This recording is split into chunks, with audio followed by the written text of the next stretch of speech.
जय राम जी। नमस्कार। आपका स्वागत है और उम्मीद करता हूँ ईश्वर की कृपा से आप सपरिवार सकुशल होंगे और ये भी उम्मीद करता हूँ कि अभी तक अस्तित्व का सत्य के माध्यम से जो 2 वीडियोस आपको प्राप्त हुए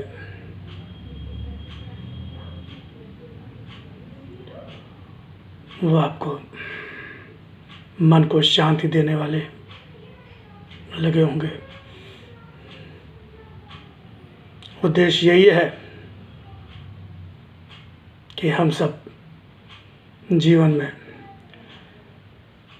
जिस शांति की तलाश करते हैं, सुख और आनंद की तलाश करते हैं, प्राप्त हो सके, उसका मार्ग, सही मार्ग हमें मिल सके। तो अभी तक जो चर्चा हुई वो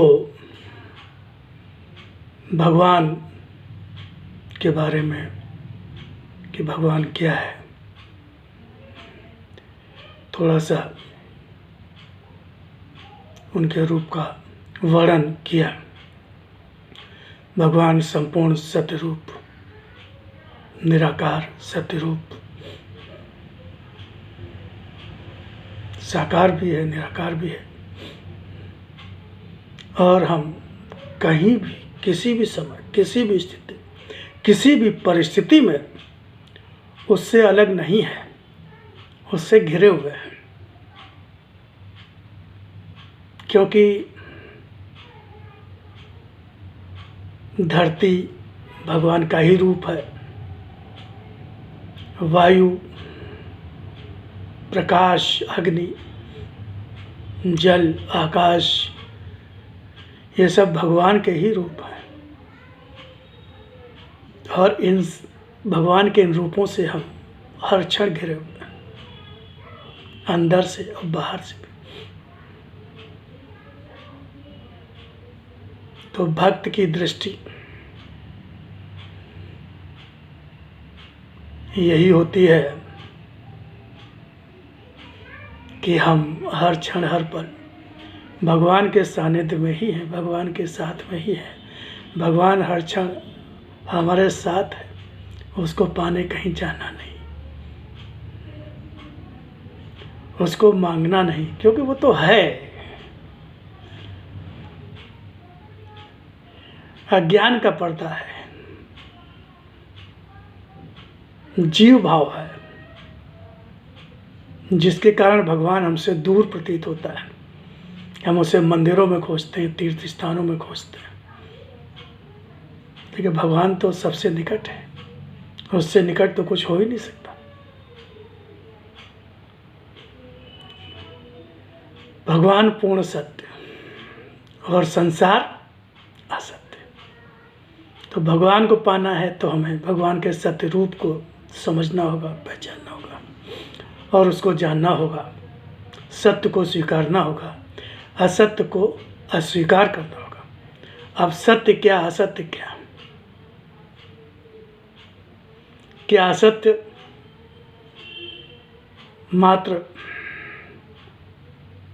असत्य बोलना ही है?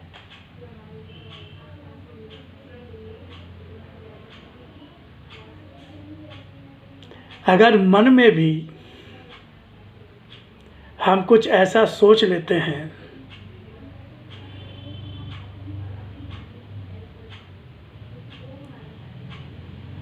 जो करने का हम संकल्प लेते हैं, देने का संकल्प लेते हैं, जब मंदिर में जाते हैं, भजन कीर्तन करते हैं, प्रार्थना करते हैं, तो बहुत कुछ देने का, अर्पण करने का संकल्प करते हैं। बहुत कुछ अच्छा करने का संकल्प करते हैं,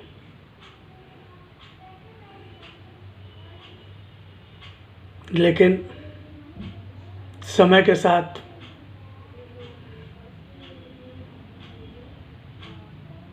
स्थितियाँ परिस्थितियाँ बदल जाती हैं, या मन के भाव बदल जाते हैं,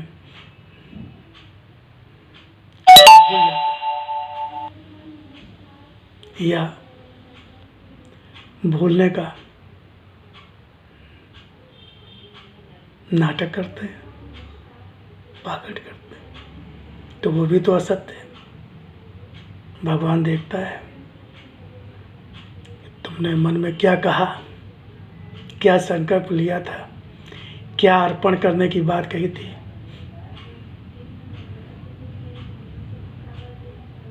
कि धन संपत्ति, पत्नी, पुत्र, सब कुछ तुम्हारे है, समेत सुत नारी, मैं सेवक समेत सुत नारी, सकल संपदा नाथ तुम्हारी। कहते ही हैं बस, करते हैं क्या, ऐसा मानते हैं क्या ये असत्य नहीं है। हमारे मन का कुछ नहीं होता,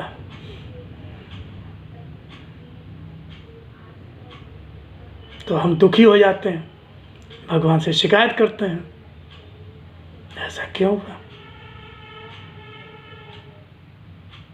हमसे क्यों ले लिया।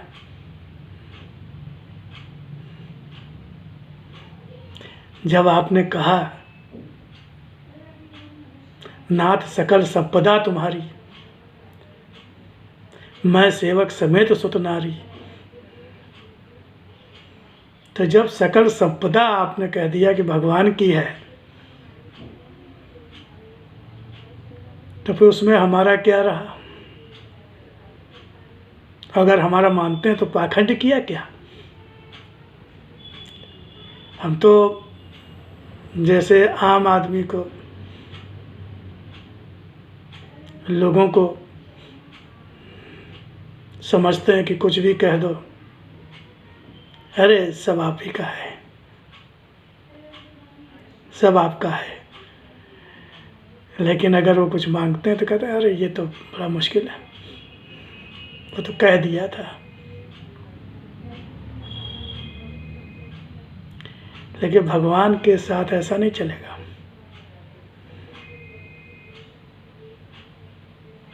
भगवान तो सब कुछ देखता है, मन में भी आप क्या क्या सोचते हैं वो सब भी देखता है, और उसकी सबकी काउंटिंग होती है, गणना होती है। वहाँ कोई चूक नहीं होती।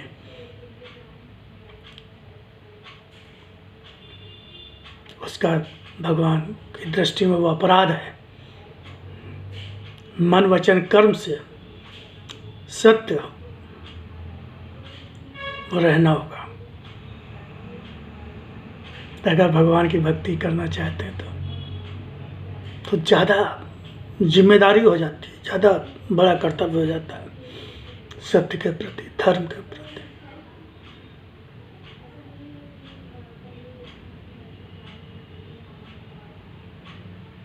अगर सुदामा की भांति देने की स्थिति नहीं है, चलिए भाव में आपने, भगवान भाव भी आपका सिखा लेता है।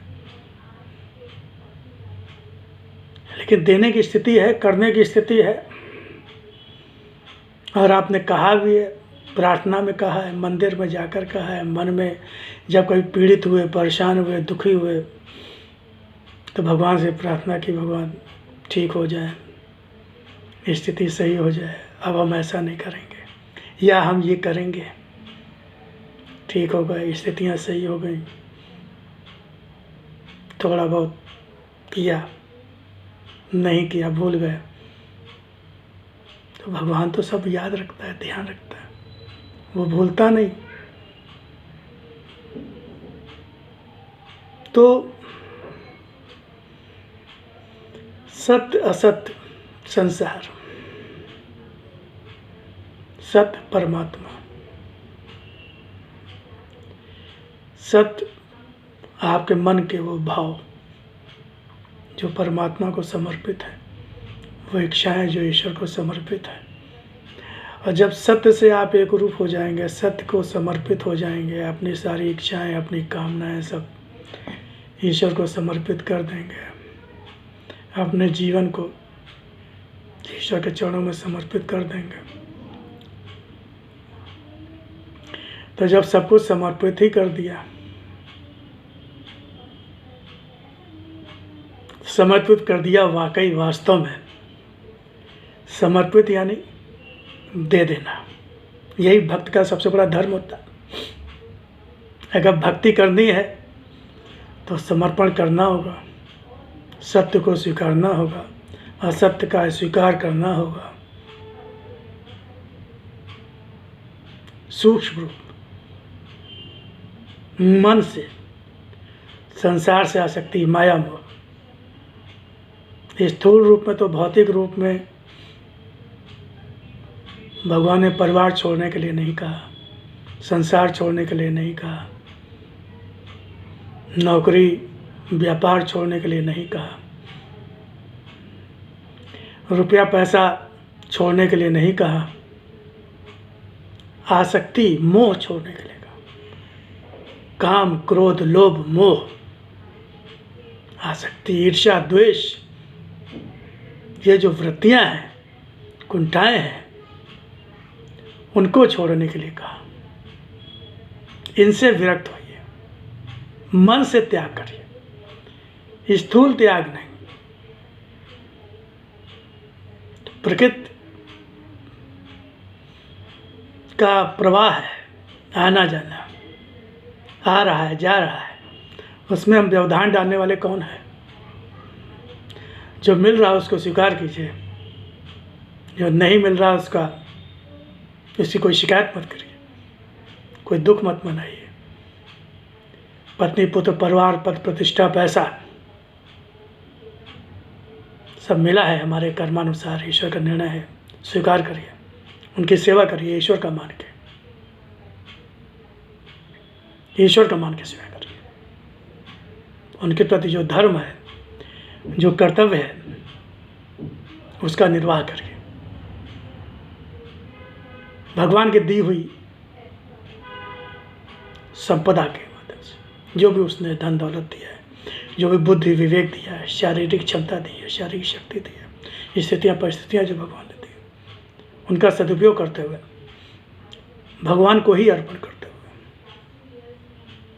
क्योंकि सब कुछ तो भगवान का ही दिया हुआ है। हम कहाँ से लाए हैं? हम तो जब आए थे तो शरीर पर वस्त्र भी नहीं था, बोलना भी नहीं जानते थे, कुछ कहना सिर्फ रोने के अलावा कुछ पता ही नहीं था।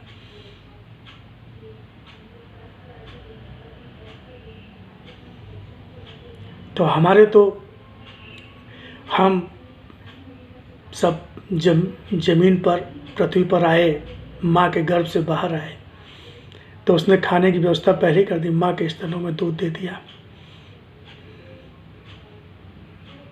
माँ के हृदय में ममता भर दी, पिता के हृदय में ममता भर दी, प्रेम भर दिया, जिसके वशीभूत हो लालन पालन हमारा हो। हम तो असहाय, सिर्फ रोने के अलावा, लेकिन भगवान ने सारी व्यवस्था की, दूध की व्यवस्था की, माँ के हृदय में ममता भरी, रात में जाग जाग कर हमारी लंगोटी बदलना, लेटरिन हो जाए उसको साफ करना, खुद गीले में सोना। कौन? भगवान ही तो माँ के रूप में, पिता अपनी कोई चिंता न करते हुए हमारे लिए सारी सुख सुविधा की व्यवस्था करना।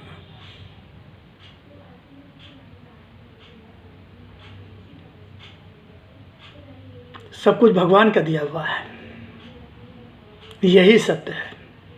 और जब चाहे ले ले, उसकी संपत्ति। हम दुख क्यों करते हैं? हम शिकायत क्यों करते हैं? नाथ सकल संपदा तुम्हारी, मैं सेवक समेत तुम्हारी। सिर्फ कहने के लिए थोड़ी है, मानने के लिए है। मानेंगे, वो ले नहीं लेगा, वो तो देने वाला है, दिया है उसने, लेने के लिए थोड़ी दिया है। देखिए, हमारे कर्मानुसार जितनी अवधि तक जो चीज़ रहनी है वो रहेगी, उसके पहले लेगा भी नहीं, ना उससे कम देगा ना ज़्यादा देगा। यही तो उसका न्याय रूप है, यही तो उसका धर्म है, सतरूप न्याय रूप। सद्धर्म न्याय के रूप में हर क्षण साथ में रहता है। देखिए, हमारे मन अगर उससे जुड़ा हुआ है तो हमें उसकी अनुभूति होगी। अगर मन उससे जुड़ा नहीं है, मन में संसार है, सुख दुख संसार है, आसक्ति मोह कामना लोभ मोह सब संसार है। जब हम अपने को सुखी दुखी अनुभव करते हैं, इच्छाओं का कोलाहल, काम क्रोध लोभ मोह की भीड़ मन में होती है, तो भगवान के लिए जगह ही कहाँ होती है। लेकिन वो फिर भी उस समय हमारे साथ होता है। देखिए, हम उसके साथ होने का अनुभव नहीं कर पाते क्योंकि हम उसे भूले होते हैं, हम संसार में होते हैं। मन एक समय में एक ही जगह से जुड़ेगा, या तो ईश्वर से जुड़ेगा या संसार जुड़ेगा, उसकी प्रवृत्ति है। अकेले रह ही नहीं सकता, मन अकेले रह ही नहीं सकता। या तो भगवान से जुड़ेगा या संसार से जुड़ेगा, क्योंकि वो संसारी है, संसार का अंश है। जन्मों जन्मों से संसार से जुड़ने की उसकी प्रवृत्ति, अभ्यास है उसका, तो वो संसार जुड़ता है। लेकिन हमें पुरुषार्थ करना है, बार बार उसको भगवान से जोड़ना है। भगवान से जुड़ेगा, संसार छूटेगा नहीं। हम डरते हैं, घबराते हैं कि भगवान से हम जुड़ जाएंगे तो संसार हमसे छूट जाएगा। अरे संसार तो जितना हमको मिलना मिलेगा ही, वो तो हमारे भाग का मिलेगा ही, और जब जाना जाएगा, हम जुड़े या ना जुड़े। लेकिन भगवान से जुड़ के अगर संसार में रहेंगे तो संसार का हम असली आनंद ले पाएंगे, सुख ले पाएंगे, रिश्ते नातों का सुख ले पाएंगे, परिवार अपनी जिम्मेदारियां निभा पाएंगे। तो हम आगे फिर इसी भगवान और संसार सत्य सत्य के बारे में इस क्रम को बढ़ाएंगे, क्योंकि समय की मर्यादा है, समय की सीमा है। इस बात का भी ध्यान रखना होता है कि वीडियो ज़्यादा लंबी ना हो और थोड़ा थोड़ा हम लोग उसको ग्रहण करें ताकि भज जाए। औपचारिकता थोड़ी निभानी है, परंपरा थोड़ी निभानी है, जितना पच जाए। अभी पाचन कमज़ोर है, तो इसकी आगे चर्चा की जाएगी। भक्त भगवान संसार कैसे सामंजस्य बिठाया जाए। अर्जुन जिसका संसार था, परम भक्त था भगवान का, उसने परिवार छोड़ा नहीं, संसार छोड़ा नहीं। हनुमान जी परम भक्त, दो भक्तों की ही चर्चा सबसे प्रमुख रूप से होती है। जिनका अपना कोई संसार था ही नहीं, उन्होंने संसार बनाया ही नहीं। तो भक्त बनना है तो राम के हनुमान या कृष्ण के अर्जुन बन जाओ। भक्त बनना तो भगवान ने कहीं अनिवार्यता नहीं रखी कि भक्त बनो ही, भक्ति करो ही। नहीं करने का मन ना करो, पाखंड मत करो, करो तो समझ कर और जान के करो। तो उम्मीद करता हूँ कि आनंद आ रहा होगा। मुझे तो आ रहा है, मैं तो इसकी प्रतीक्षा करता हूँ कि आपके साथ आनंद लूँ। अब आपको आनंद आ रहा है कि नहीं आ रहा है, आप दरवाज़ा खोलिए, मन खोलिए, भगवान से प्रार्थना करिए, क्योंकि बिना भगवान से प्रार्थना के तो भगवान का आनंद नहीं मिलेगा। उसकी इच्छा से ही मिलेगा, उसकी कृपा से ही मिलेगा।